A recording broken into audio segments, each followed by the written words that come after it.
중국의 지명과 한반도의 지명 비교와 추론, 똑같은 지명도 너무 많아요.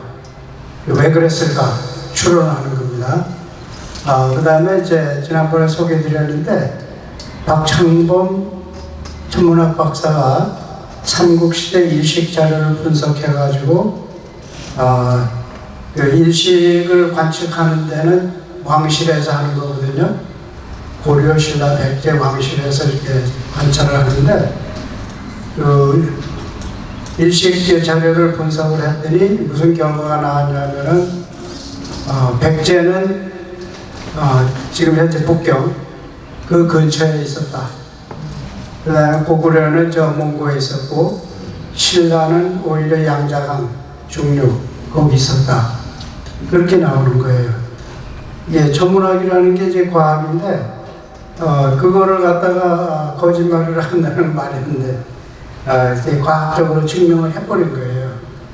그러고 나니까 역사학자들이 정신이 버쩍 들어가지고 역사책을 뒤지기 시작하는 거예요. 삼국사기, 삼국유사, 중국의 사설을 엄청나게 많은 사실들이 나오고 있어요. 그걸 소개해드리겠습니다. 그래서 이제 역사서를 뒤지기 시작한 거고, 그 다음에 한국어 사용 지역은 지난번에 말씀드렸지만 이제 동남아시아하고 인도 동남부, 세일론 이런데 어떤 지역은 뭐 일상 용어가 1800개가 동일해요. 한국선 거기 가면은 대화가 되는 거예요. 예, 약간 사투리가 좀 있겠죠. 근데 그런 사람이 왜 거기까지 갔겠느냐? 이제 그게 이제 궁금한 거죠. 예.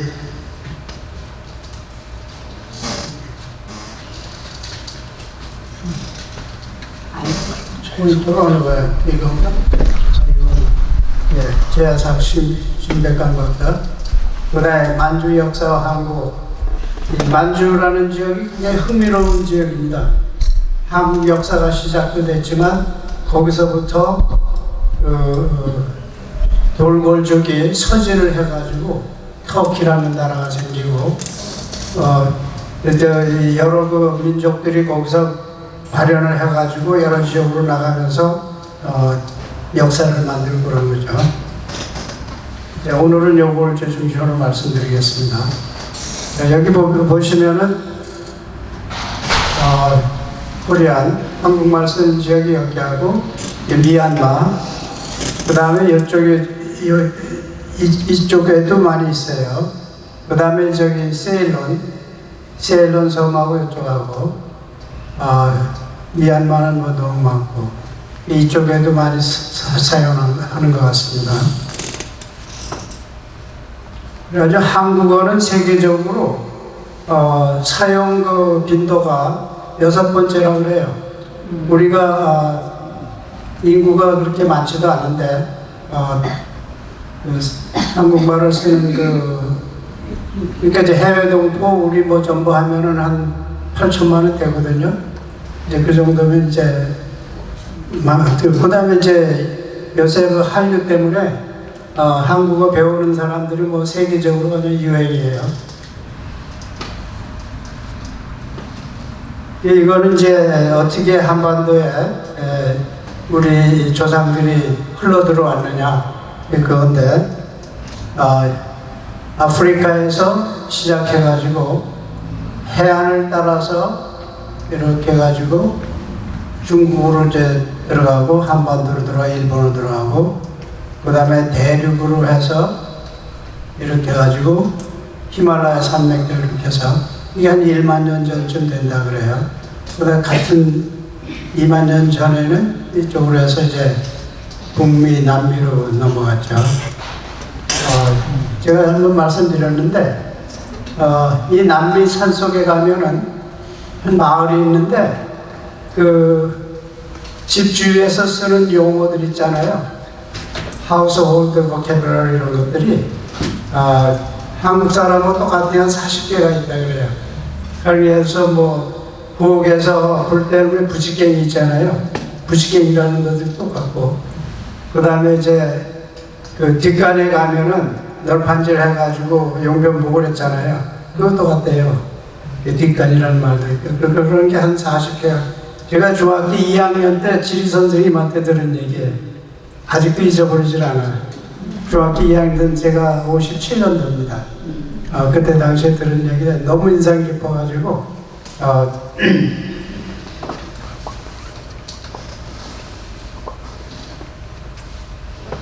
이제 여기 보시면은, 이쪽으로 오면서 남방 계열이 여기 이제 육지로 올라오면서 정착하기 시작하고, 육지로 와가지고 중국 이쪽에 정착하고 한반도로 내려오고, 그 다음에 여기서 오던 사람들이 바이칼 호수까지 갔다 이렇게 내려오는 그룹도 있었고, 이게 북방민족과 남방민족이 이렇게 붙어가지고, 예를 들어서 한국 사람들을 100명을 이제 운동장에 세워놓고 이렇게 쫙 보면은 한 80%는 북방민족이고 70% 80%는 북방민족이고 20% 30%는 남방민족인데, 남방민족은 눈썹 머리가 검고 이렇게 굴곡도 이렇게 뚜렷하고 그런데, 북방민족들은 이렇게 이제 갸름하면서 눈썹도 별로 없어요. 그래가지고 비교가 되는데, 그렇다 그래요. 남방민족이. 그 한국인의 기원을 이제 그런 측면에서 이제 추적한 거죠.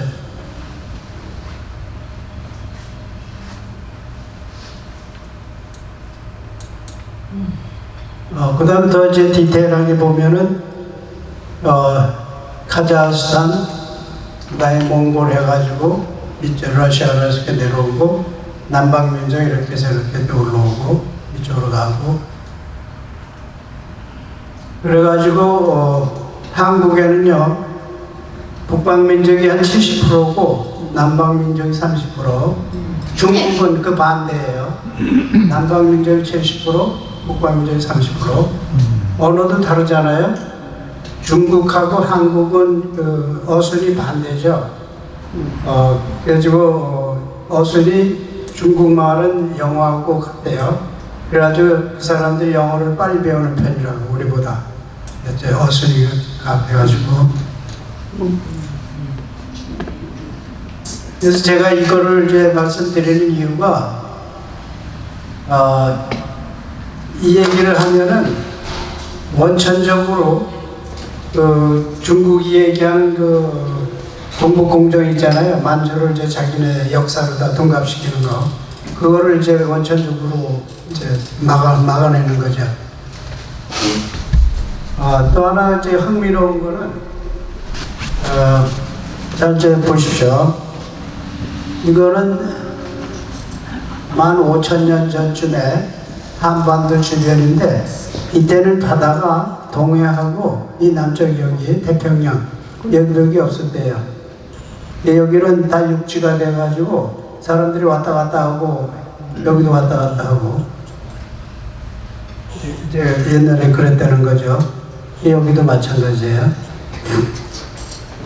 그런 현상이 왜 생겼냐면은, 이제 그 빙하기가 10만 년을 주기로 이제 얼었다 녹았다 하는데, 여기 보시면은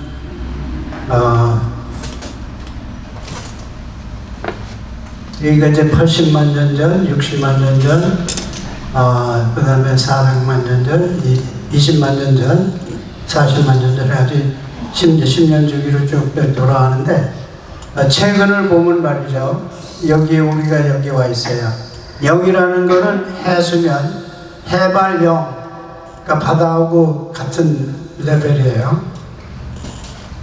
그런데 지금 이 제로를 넘어가가지고 10m 이상 올라가죠.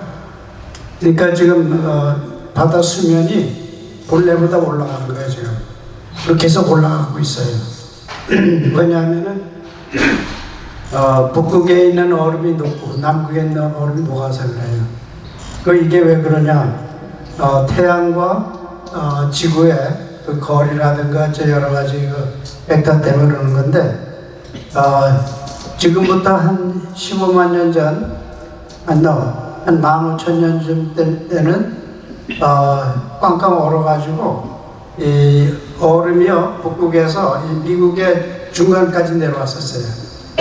바닷물을 다 얼리고 그러니까 바다는 얕아지고 얼음이 그냥 뒤덮여가지고 그런 일이 있었는데, 이게 지금 보통 일이 아니에요. 이제 이게 피크에 올랐다가 다시 이제 내려갈 텐데, 여기로 내려가는 식으로 내려갈 텐데, 앞으로 한 10,000년, 20,000년 지나면 이제太阳곡선은 이제 추워질 거예요.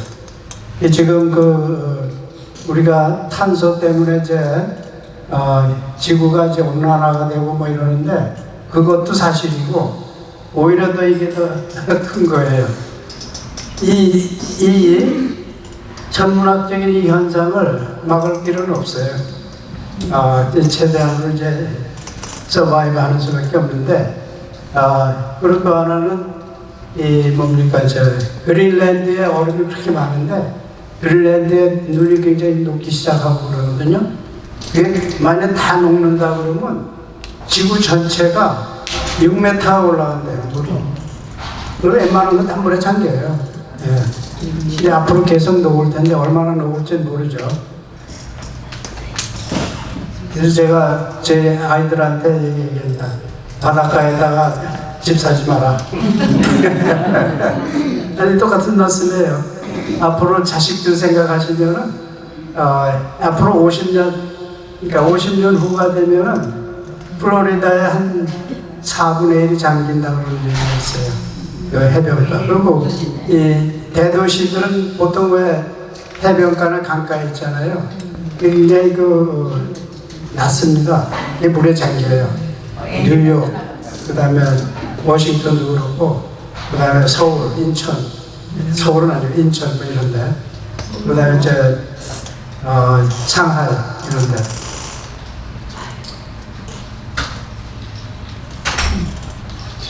여기서 보이시면은 이제 그 당시에는 이 강줄기만 있었어요. 황하강, 압록강, 대동강, 한강, 금강 뭐 이렇게 양자강 해가지고 다 왔다 갔다 하고요. 일본도 연결이 돼가지고 왔다 갔다 하고. 그래서 수면이 어디까지 하면 한 100m 정도 될 거예요. 100m 플러스 마이너스 인천 여기가. 이쪽에는 잠수함 같은 게 오래 못 들어간대요. 당장 들키거든 물이 낮아가지고요. 이 보면은 여기 지금 액제신라보다 고구려뭐 이렇게 하려는데, 이 한민족들이 이렇게 분포해 살거든요. 그럼 왜 이렇게 됐을까 하는 거는 앞에서 보여드린, 본래 여기가 육지였었기 때문에 물이 차면서 갈라진 거예요. 그렇겠죠? 그래서 이런 이제 현상이 벌어지고, 이 당시도 마찬가지예요. 다 연결이 됐던 거니까 왔다 갔다 하면서 다 이렇게 교류하고 이랬단 말이죠. 반도백제, 열도백제, 대륙백제 뭐 이런 식으로. 그 앞에서 말씀드린 육지, 그거를 모르신다면 이걸 이해하기가 어려우실 거야. 왜 이렇게 떨어져 살아야만 되느냐. 그렇죠? 그런데 이게 육지였었기 때문에 살다가 물이 차니까 갈라진 거거든요. 그렇게 이해하시면 제일 빠를 거예요. 여기 보면은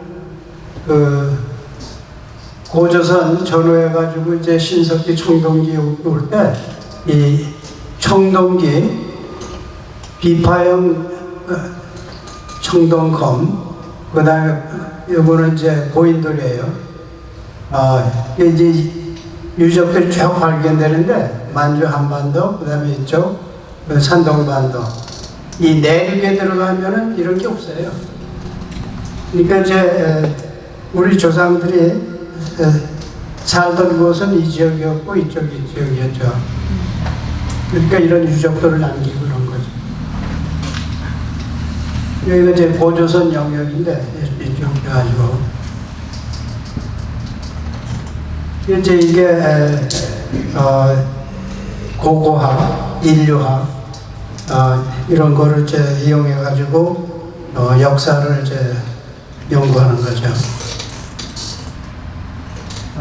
제가 늘 자랑하고 싶은 게 이제 서울대 천문학과를 나왔는데 79년 그 입학했던 79학번이죠. 한참 후배인데 사람이 그 프린스턴 PhD고 그런데 국내 들어가서 서울대학교에서 가르치면서 무슨 연구를 했냐 하면은 삼국사기에 나와 있는 일식 데이터, 최근에 일식 지나갔죠? 미국도 그 일식 현상이 나오는 거를 이제 우리 조상들이 기록을 해놨어요. 고구려도 했고 신라도 했고 백제도 했고 다 자기네 그 왕실이 있는 데서 이 양반이 그 삼국의 그 데이터를 분석을 해가지고 왕실이 백제 고구려 신라의 왕실이 어디 있었을까 그걸 예측한 거죠. 그러니까 우리 조상들이 그 천문학을 이용해서 그 비밀을 후손들한테 전수한 거다. 저는 그렇게 생각해요. 근데 똑똑한 후손이 나와가지고 그 시크릿 코드를 해석을 했어요. 얼마나 훌륭합니까? 그것도 1, 2년도 아니고 이거를 이제 예측한 것이 뭐 한 2000년 전 얘기거든요. 그때 그런 식으로 시크릿 코드를 전수했는데 그래가지고 발견한 게 이제 백제 말기에는 여기 북경 한반도가 있고 중국 있잖아요. 북경 고구려는 이쪽 북쪽에 몽고 있는데 신라 중기에는 양자강 근처에 있었고 신라 말기에는 한반도로 옮겨왔어요. 그 과정을 제가 설명을 해드리겠습니다. 신라는 북극성을 따라서 한반도로 이주해왔다 그러는데 그 지구 자전축이 이렇게 돌잖아요. 우리가 밤에 하늘을 보면서 북극성이 어디 있고 북두칠성이 어디 있고 쭉 보잖아요. 우리가 이제 볼 때 북극성이 이렇게 보이는데 그게 정확하게 그 지구 자전축하고 일치가 안 돼요. 조금 떨어져 있어요. 그렇지만 그게 가장 밝은 별이기 때문에 그것이 북극성이라고 이제 간주를 하는 건데 거기에 좀 이제 거기서 제 반대쪽으로 그 북극성에 비견할 만한 별이 또 하나 있어요. 그것이 가령 이제 북극성이 지구 자전축인 세차 운동에 의해서 이제 보이는 게 다르게 보이는 거예요. 위치가 다르게 보이는 거지 천체가 변하는 건 아니에요. 제가 이제 자전축이 흔들리면서 이제 보는 거거든요. 여기 보면 이게 이제 본래 북극성인데 여기 또 하나 별이 있어요. 굉장히 밝은 별인데 세차 운동에 의해서 이제 북극성이 이렇게 밖에 나가는 수가 있어요. 그리고 이거는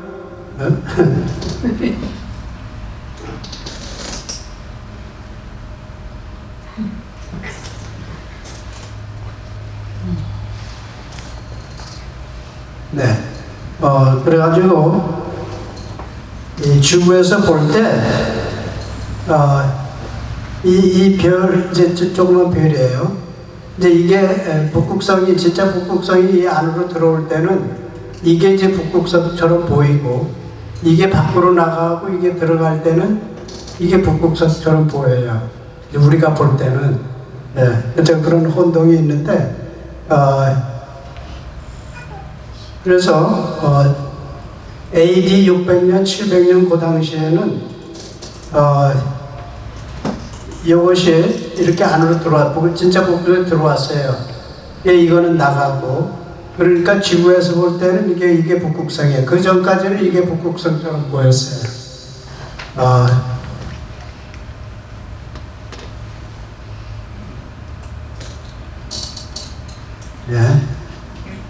그래가지고 여기서 이제 이 별이 여기서 이쪽 별에서 이쪽 별로다가 옮겨가고 우리가 볼 때 또 이제 북극에 가까우니까 그 가까운 쪽을 보기 시작한 거죠.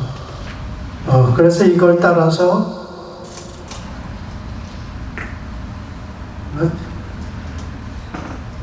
이 상하이 근처에 있던 신라가 한반도로다가 이주를 한 거예요. 왜냐하면 여기서는 더 이상 그 북극성을 이제 볼 수가 없어요. 이쪽으로 아마 그 조사단을 파견해 가지고 여기서 볼 수 있냐 확인한 다음에 이제 신라가 양자강 이쪽에서 한반도를 이주. 이것이 600년 AD, 700년 AD 그 사이에요. 그리고 그 당시에 여기에서 지진이 엄청나게 났고 바다 홍수가 져가지고 여기가 저기 홍수가 굉장히 났다 그래요. 살 수가 없으니까 이제 어쩔 수 없이 이쪽으로 이제 이동을 했는데 결국은 그 북극성을 따라간 거죠.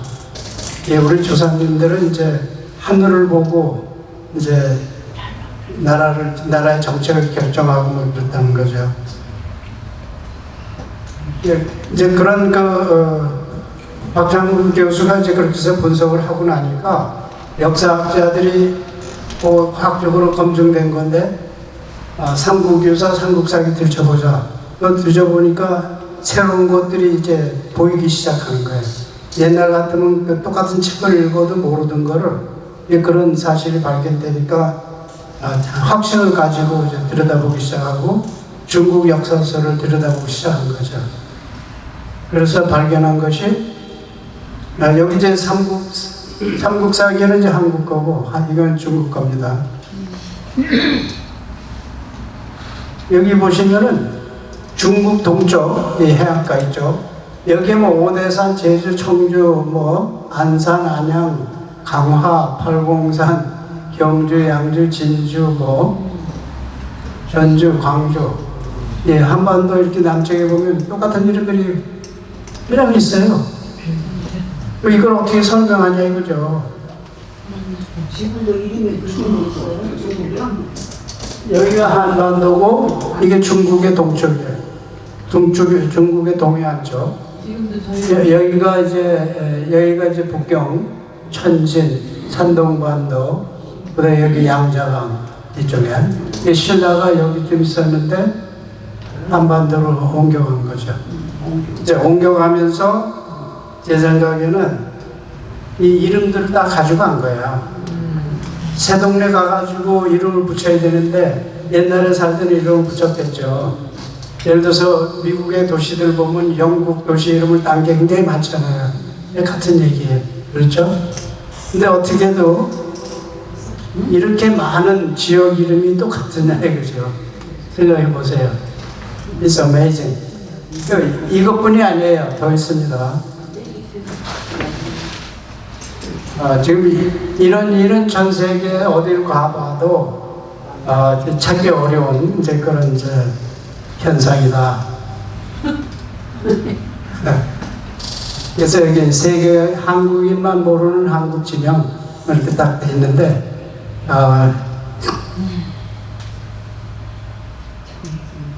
이게 저 뭐야? 지금 비디오가 될지도 모르겠는데 될 것 같네. 예. 그리고 또 여기 보면 이거는 이제 요동 발해 그 당시인데 여기도 보면은 뭐 우리한테 익숙한 백제 여기 조선 고구려 부여 선비 뭐 마한 신라 뭐 너무 그 같은 이름들이 참 많아요.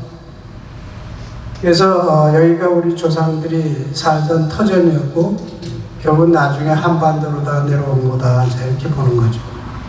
여기도 마찬가지야.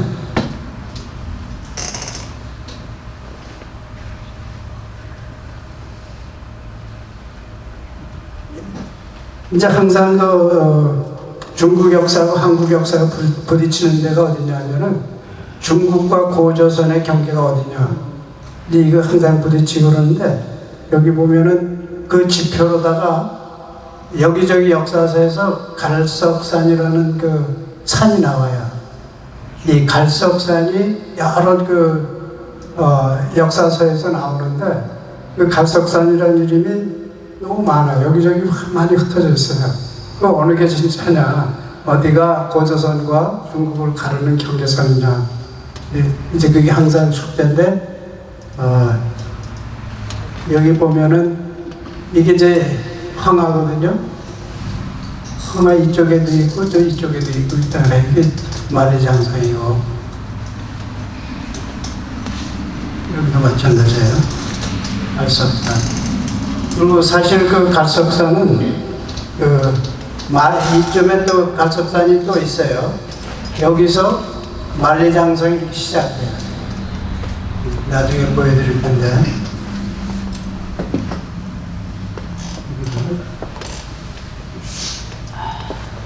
그 당시에는 부여, 선비, 고구려 이런 이름들이 여기 막 역사서에 나오는 거예요.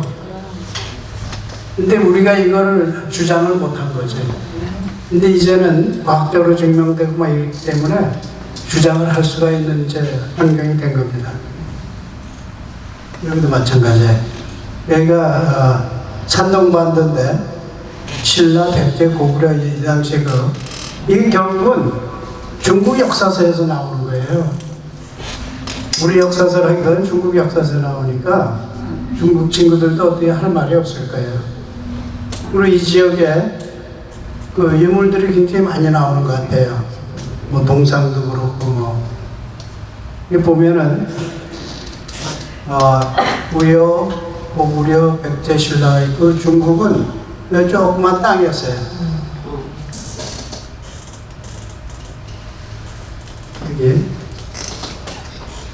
이게 황하강이거든요.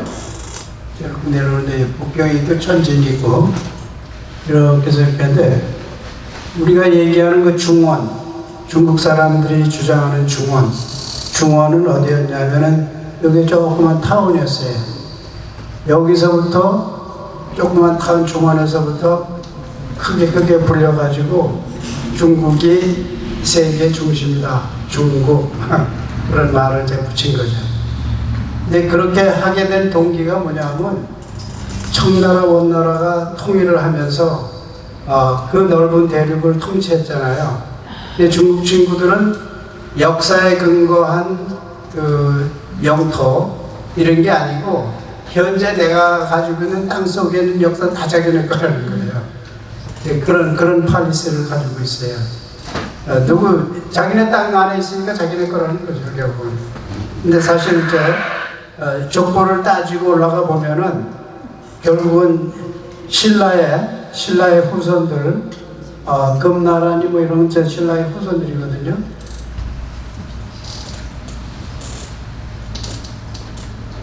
중국은 이제 한족, 중국 한족이 조금 이제 55개 소수민족으로 되어 있는 그런 어느 중국의 역사학자는 자기네 역사는 5%밖에 안 된다. 나머지는 다 소수민족 역사나 아주 양심적으로 그렇게 얘기하는 사람도 있어요.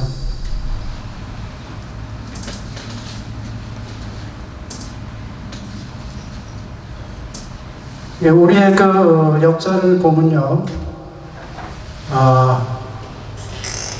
신라, 고구려, 백제가 있는가 하면 흉노, 놀골, 말가, 여진, 외, 예매 이게 다 만주를 주요로 해가지고 활동하고 번져나가고 그랬거든요. 이게 굉장히 만주의 역사가 굉장히 미스테리예요. 제가 요다음 가을에는 이 만주에 대한 말씀을 좀 드리고 싶어요.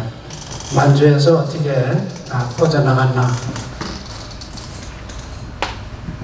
그리고 또 재미난 얘기는 우리가 늘 얘기하는 요소, 요동 지방, 현세에서 얘기하는 요소, 요동은 여기인데, 왜냐하면 요하강이 여기 있거든요.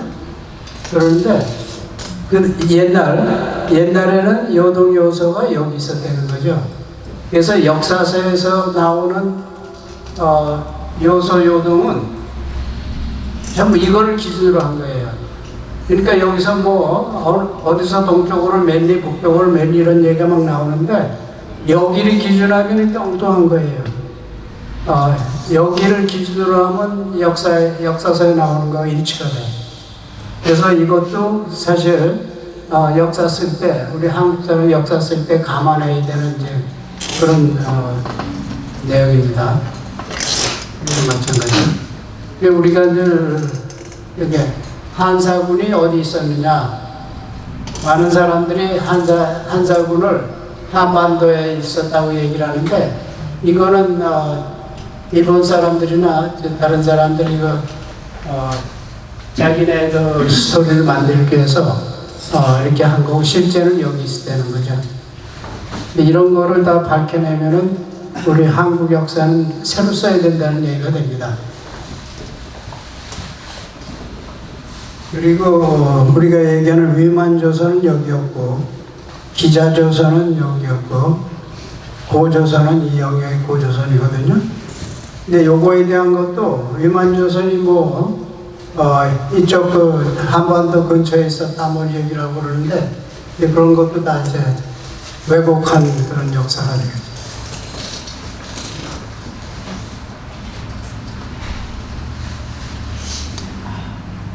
여기도 지명도 보면 이제 다 우리가 익숙한 그런 지명들.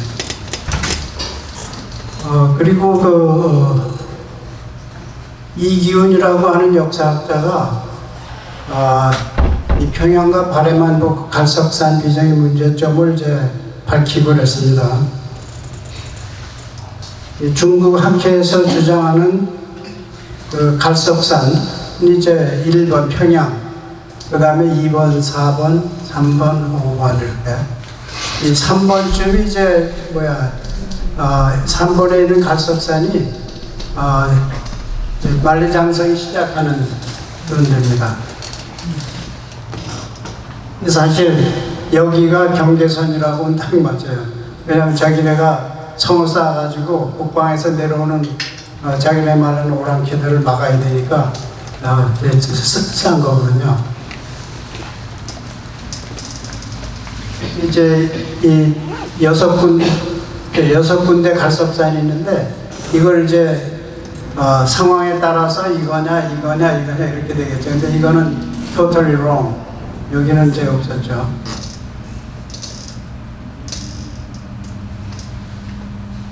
그거하고 비슷한 거고요. 여기 보시면은 황하강이 이렇게 있고 중국이 주장하는 황하 문명이 여기 있어요. 만리장성 갈석산에서 만리장성 이렇게 있고요. 그런데 이 황하 문명이 중국이 자랑하는 이제 세계 4대 문명의 발상지라고 해서 자랑하는 그런 이제 역사인데 이 황하 문명보다 한 1500년이 앞서는 홍산 문화가 발견이 됐어요. 그 무덤을 이제 파보고 이러면 이제 유물들이 많이 나오는데 아무리 계산을 해도 이 황하 문명보다 홍산 문화가 1500년이 앞서니까 중국 친구들이 이제 마음이 따라가지고 이 홍산 문화를 자기네 문화로다가 융합시키는 역사 왜곡 작용을 해요. 근데 실제로 여기를 들여다보면은 아까도 말씀드렸지만 그 청동기나 아니면은 고인돌 이런 게 있잖아요. 그리고 특히 여기는 옥을 많이 썼어요. 그 당시에도 그 옥이 아주 귀중한 스톤이었는데, 근데 중국에서는 그런 옥하고 거리가 멀어요. 이게 자기네 그 유산이 아니야. 근데 이제 억지로 막 하려고 그러니까 그래서 그 홍산 문화에 대해서 네이처라고 하는 사이언티픽 저널이 있는데 여기에서 그 홍산 문화에 대해서 특집을 실었어요. 여기는 정말 관심을 둬야 될 그런 문명이 시작된 곳, 문화가 시작된 곳이다. 황하 문명보다 앞서 있다. 우선 중국이 주장하는 거하고 이제 결이 다르다. 이제 이런 거를 이제 주장하고 그랬죠. 이제 국제적으로도 이제 인정을 받는. 그러면서 여기서 이제 홍산 문화에서 한반도로 흘러 들어왔다 이러니까 일본으로 넘어가고. 그래서 이제 이 신백강 교수가 하시는 얘기가 중국은 역사상 한국의 일부였다. 이제 시진핑이 얘기한 건 완전히 반대말 하는 거죠. 그죠? 그러면서, 이거를 쓴 유튜브 이거를 작성한 사람은 신백강 박사가 아니고 다른 사람인데, 이 사람이 이제 시진핑에 대해서 당신은 이런 주장을 했는데 여기서 이런 사실이 발견했는데 당신의 대답은 뭐냐, 여러 가지 질문을 던져요 시진핑한테. 네, 이것도 잘 보시면 재밌을 겁니다.